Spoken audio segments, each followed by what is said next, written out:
Welcome to Sparks Squared Speakeasy. We are the leadership conversation that you were not meant to overhear. No slides, no scripts, no nonsense. Think of this as a smart pub chat. Leadership therapy. Where we talk about what leadership actually looks like when things get uncomfortable, messy, and real. I'm Cassandra Sparks, and I'm here with Ewan from the Bright Spark group. Hi. Pull up a chair. Yes. Pull up a chair, grab a drink of choice, and let's get into it. All right, the speakeasy doors are officially open. Woohoo! Hello, everybody. I love that, Cassandra Sparks. That was a gorgeous little introduction. Thanks, Ewan.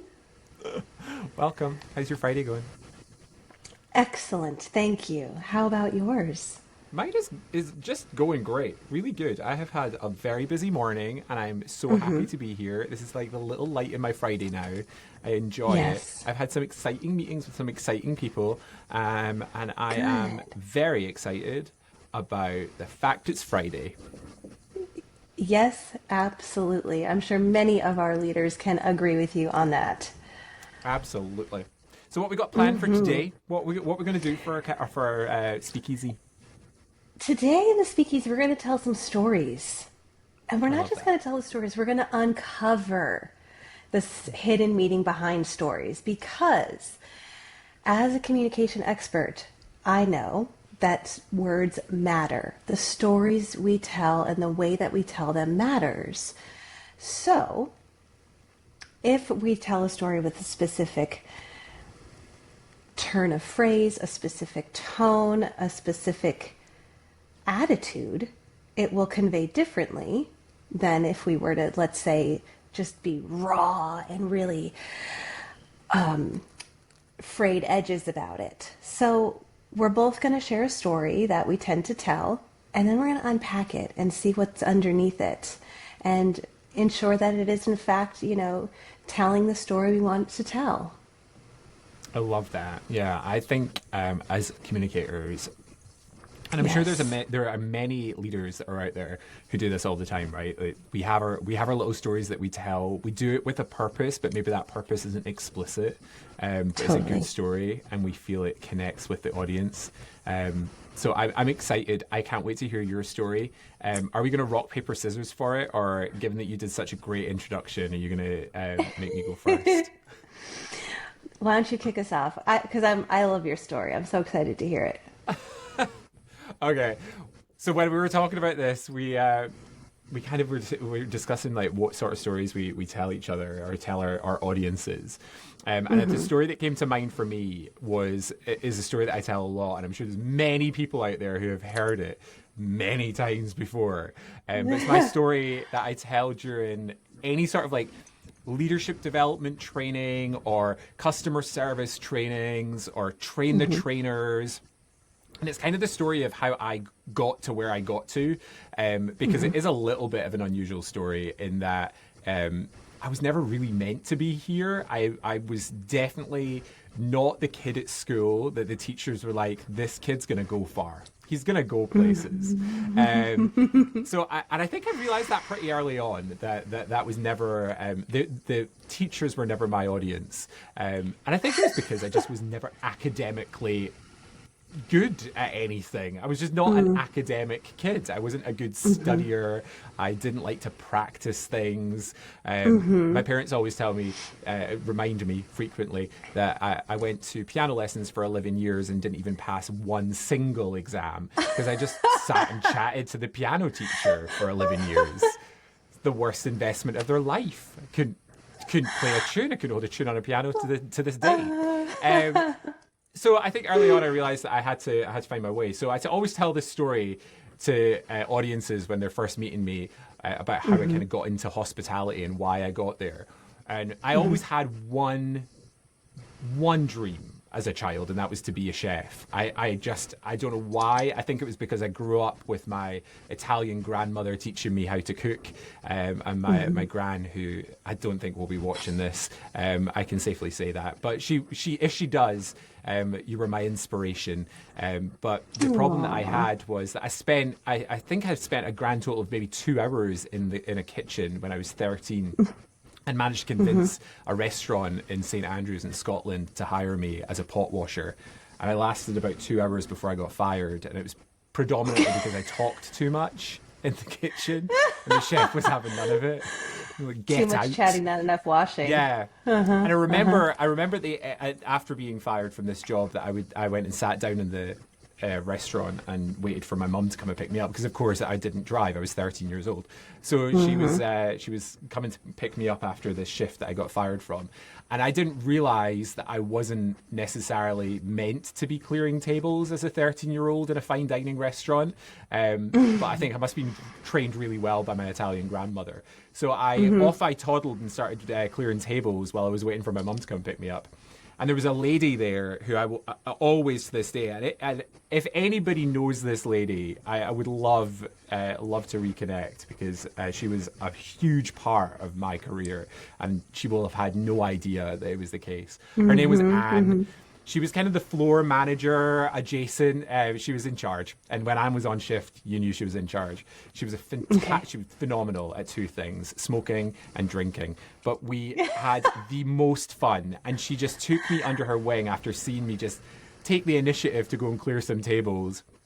She took me under her wing and she taught me everything she knew. She taught me how to set tables properly and like a proper 7-service dinner, how to do synchronized service or silver service, how to serve from a platter, and all that sort of skills that you're not going to get taught at high school. And I absolutely fell in love with this industry because I didn't need to study. I didn't really need to practice. I was quite naturally good at it. And I also realized I could just chat to people, and no one had taught me the importance of just chatting and how much of a connector that is. And I watched Anne. I remember watching her all the time. She was phenomenal at it. Really, really good at just being able to connect with people that were on a totally different level. Like, these were the rich, rich, rich people, and we were from this tiny little part of Scotland that was not affluent in any way. We hadn't come from rich upbringings. She taught me everything I knew.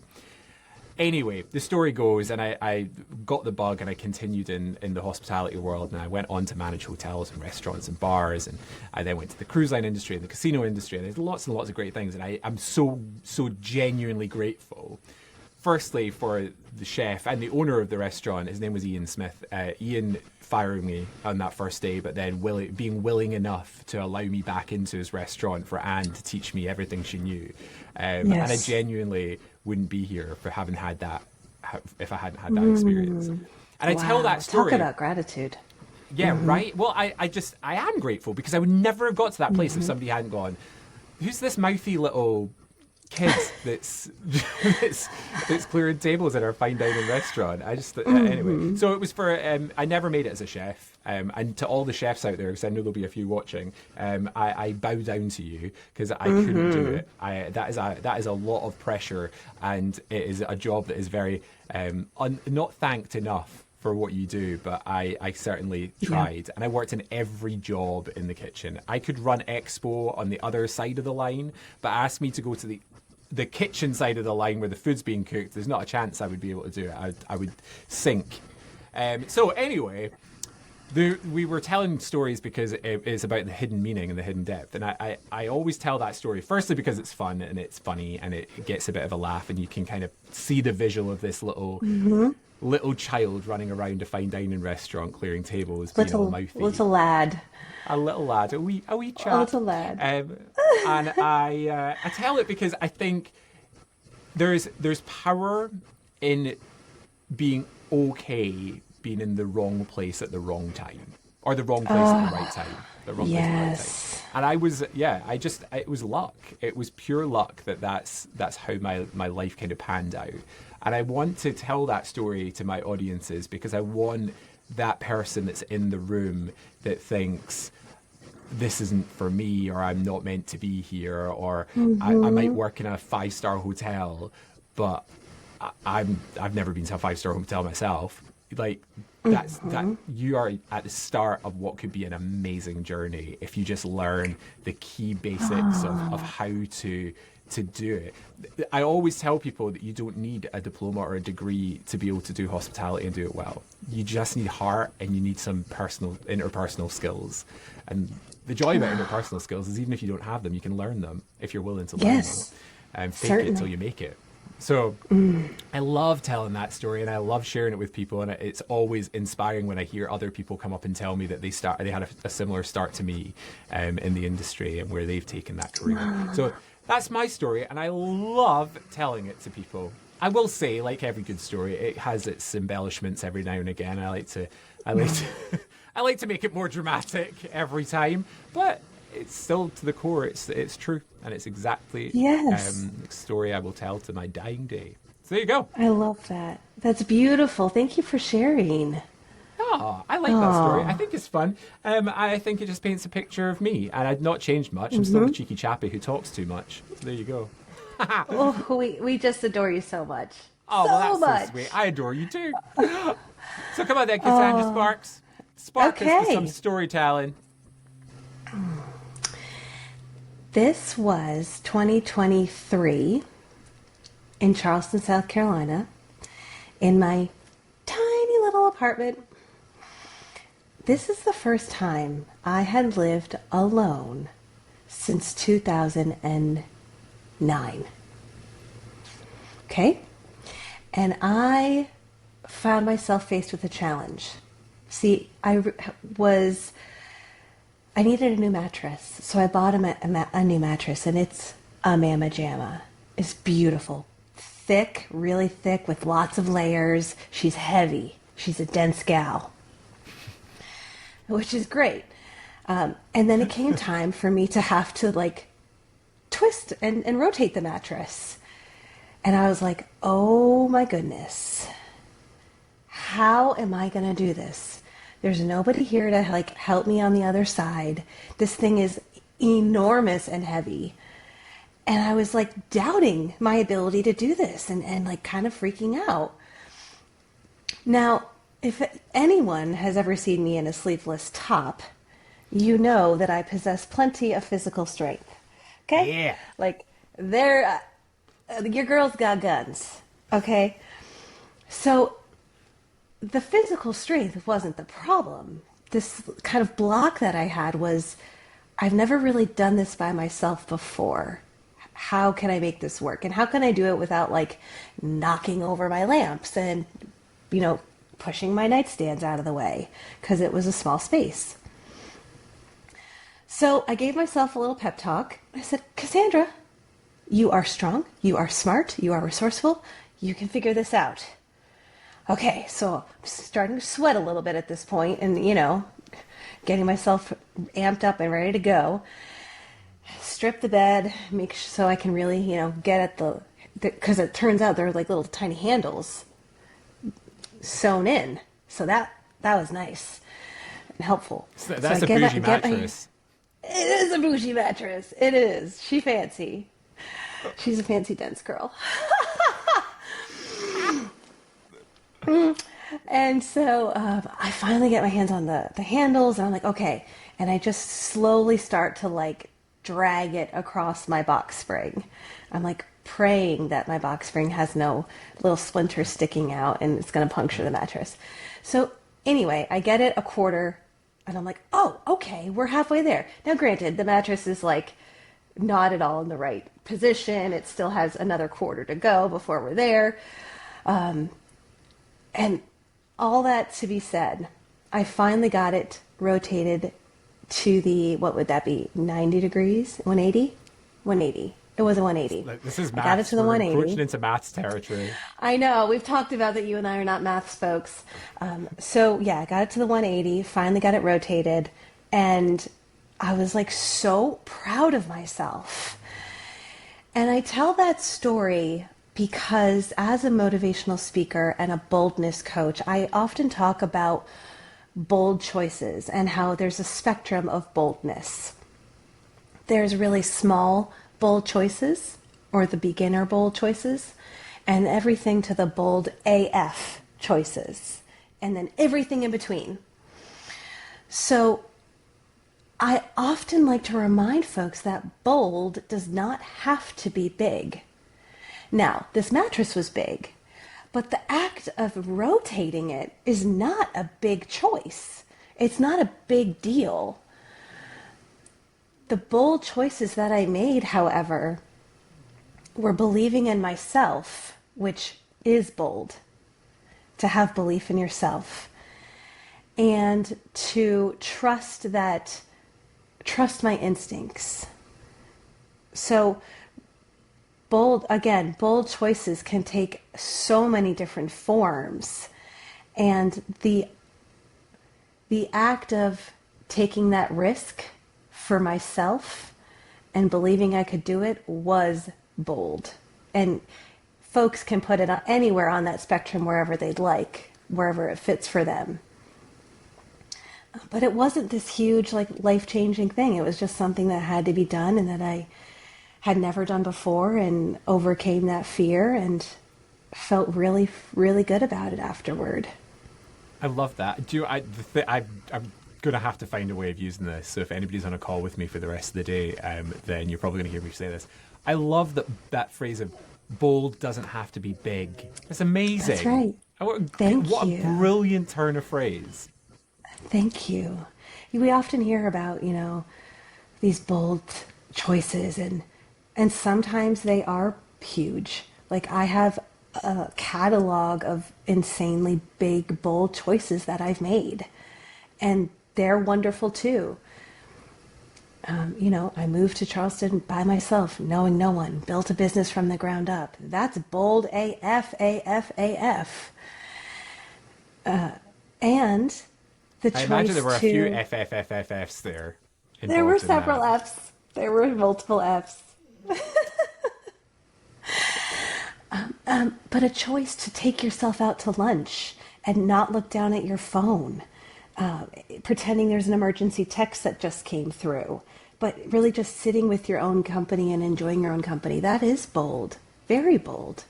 It's a small choice, right, and it has a really big impact. So I often talk about, it's not the size of the bold choice, it's choosing to make them with intentionality, because once we make bold choices with consistency, they stack upon each other. And that's when magic happens. And authenticity just kind of magically comes from that. Truly, it's wonderful to watch and to see happen for folks. I love that.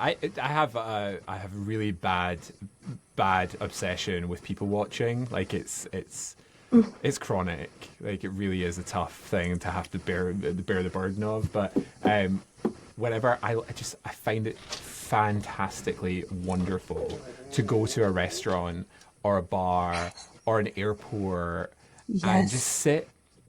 And I am not somebody who sits with myself in peace, that I'm sure you're aware of, Cassandra. You've spent time with me enough to know that that's not something that happens naturally for me. Sure. But I love it when I'm forced into those situations of having to sit for a flight or sit and wait for my food to be made, that I get to just look around and watch how others are so comfortable in that space. And it's inspiring to me as somebody who that doesn't come naturally to. And yes, I think that small act of boldness of being like comfortable in the piece and being comfortable in that moment with yourself, that then inspires me to also just take a moment and go, I should do that, and put my phone down or close my laptop or just take a moment to just be there in the moment. That's and be right. happy doing that. That's right. Yeah. You talk about people watching, and I also love to watch and observe. Did you know that there's a word called Sonder, Sonder? And Sonder is this, okay, you're going to love this. Sonder is being aware of, when you're around other people, that everyone is living this beautiful, messy, rich life, and looking at someone and thinking, I wonder what that person's going through today. I wonder what that person's carrying with them today on their shoulders. I wonder where that person's going, what they're off to. I wonder what their story is. That's called Sonder. I So Yeah. last episode I gave you Blether. This episode you've given me Sonder. I think we've found a new segment. Word of the week. Word of the Love that. week. Sonder. Yes. That's a Yeah. great word. And I suppose Yep. we all So do it innately. we do. We do. So when you're out there and you're people watching and you're observing folks, you're kind of automatically thinking about what's happening with these people. Maybe you're making up a story in your head about them based on how they're presenting themselves. And if we're being honest, like how we show up in the world, people can create narratives about us that may or may not be true just based on how we show up in the world. Absolutely, yeah. You know, I typically wear red lipstick. Today I'm not, which is like wild and weird. Wild. Such a shift. But that's the way I Bold. typically, yeah, bold not to. Typically, that's the way I present myself, and that tells a story, right? So this idea of Sonder, when you're looking at someone and thinking about their story, do they, are they going, especially in airports, like I always ask, where are they going? Are they going to a funeral? Are they going to a wedding? Are they going to a job interview? What can I assess based on how they're dressed or what their body language is telling me? And then I just kind of like wonder about what's happening with them. And then really what I love about it is we're all living these bold, messy, wonderful lives in harmony with each other, even though there are billions upon billions upon billions of us with these unique stories. That is fabulous. I really love that. Thank you for sharing Sonder with us this week. That's nice. Oh, I yes, of think course. that's a great takeaway for a weekend as we go into the weekend and do those fun things that we're going to do. To just Sonder a little. Is that how you say? Is Sonder. that in context? Have I used that right? I don't know. I like it. I'm Let's Sonder gonna a go little. into this weekend Yeah. sondering.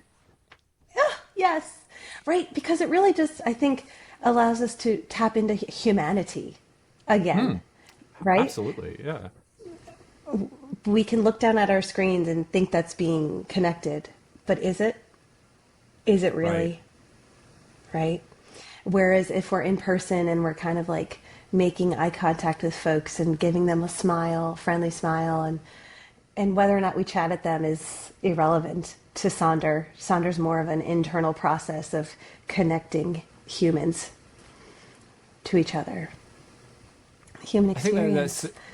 that's. Do you not think that is also though a skill? And I can bring it back down to the hospitality industry. Maybe that's why I'm such a good people watcher. Is because I've lived my entire life within this industry, and I think that in the service industry, whether that's hospitality or otherwise, I just feel like that curiosity and inquisition and even if it's not overt, even if it's not going over to somebody and saying, so why are you going to Chicago this weekend? But Yeah. just at least having the wherewithal just to wonder internally. Yes. I wonder why it Yes. is that they're going to Chicago this weekend.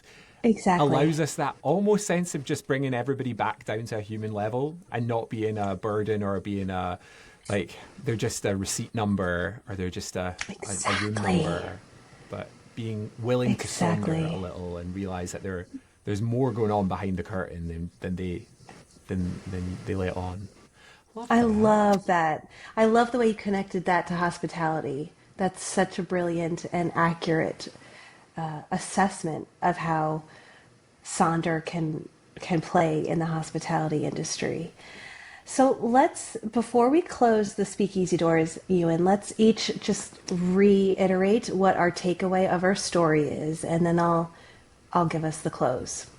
Okay, fantastic. So my story is all about how everybody can get to where they want to get to. It doesn't have to be the conventional path. Like if you are passionate about something, find somebody that's willing to make you better at it and then go Yes. for it. Don't stop until you've got where you want to get to. Can I get a heck yeah? Heck yeah. That was so cheesy. I'm so sorry. I know. I'm so I'm not- sorry. I'm really I'm not sorry that I just sorry. did that, everybody. I'm not sorry at all. At all. Thanks. I think it was amazing. Okay, I yours? My story is about how making bold choices doesn't mean they have to be big life-quaking things. Bold choices show up in our everyday life, and the small, bold choices can be just as impactful as the bold AF choices. Can I get a hell yeah? I was hoping you would. Hell yeah.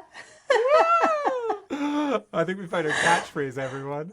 I love that. Oh, thank you. Okay, so we decided that we're going to Yes. open the show with our opener and we're going to close our show with a challenge for everybody. Yes. So we'll take turns, and Yes. you've decided that this week it is. Well, Yes. we decided collectively. Sorry, this is not some sort of dictatorial vodcast situation. We collectively decided that Cassandra is going to provide us with this week's challenge. So, Cassandra, Indeed. challenge us. Thank you, Ewan. All right, folks, we're about to close the Speakeasy doors for this week. Before you go, here's your Friday Courage Challenge. This week, we challenge you to practice gratitude. Now, Ewan spoke about it in his story. He spoke about Anne and how she was so pivotal in his trajectory. So your challenge is once a day, thank one person for one specific thing. That's it. It could sound like, hey, thanks for handling that situation calmly, or appreciate you stepping up in that meeting. The one rule we suggest, or kind of boundary we put on it, is say it to the person in front of them, not about them to someone else. Because when we receive gratitude, our entire mind shift can change. And when gratitude can fuel a team into greatness, right? All it takes is one moment. And it works because people feel seen, trust grows, culture shifts, leadership strengthens. So, once a day, thank one person for one specific thing. That's it. Easy. Easy. Can I do my moment of Easy. gratitude? Is that okay? Please. I'm going to do it here. I would like to say thank you to Belle, one of our dogs, who has whined and has wanted my attention for this entire live stream and has not Yes. once barked. And I'm grateful to Tell- her for that. Thank tell you, Belle. Belle. Thank you, Yes. Belle. Yes, you are wonderful and we appreciate you. And I know you want to go outside and it will happen for you. There we go. Well done. See, and Belle feels like the belle with the ball right now. She's The just tail's living wagging. She's her ready. best life. She is ready. That's amazing. Oh, thank That's you for that. I amazing. love that challenge. That's a great weekly challenge. So we're going to do a challenge every week. It's going to change, but I love that challenge for this week. It's a great one. So thank you, Of Cassandra course. Sparks, for joining me and being a part of our fabulous vodcasts. The Speakeasy doors are Yes. closing. I'll let you sign us That's off. right. Certainly. If this conversation sparked something for you, share it with someone who needs a seat at our table. We'll see you back here next Friday. Same Speakeasy, same Sparks.